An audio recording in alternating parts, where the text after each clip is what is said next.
So how do we negotiate with suppliers?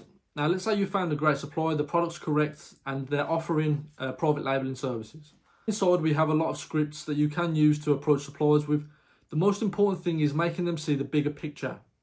You have to make them believe that your business is going to be very successful for you and for them. And you will make sure they are the sole supplier to your business. They want to have all your business. Now, you need to mention in the beginning, as you're probably going to start off on a budget, that you need someone who will be compliant with a low minimum order.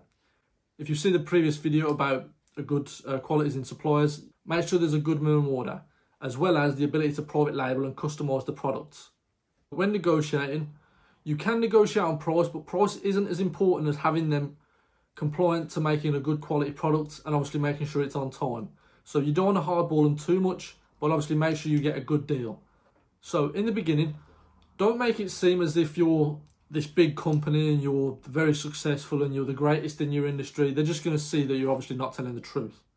You can tell them straight up, we're a new company, we're planning to sell in this marketplace, we need a great supplier, everything you're doing seems very appropriate for what we want. Can you give us X amount of units for X price, and we'll make sure you're the sole supplier to our business for the foreseeable. The suppliers, most good suppliers will respond well to this. Those who don't, just go straight to their competitor. Their competitor will take that deal up all day.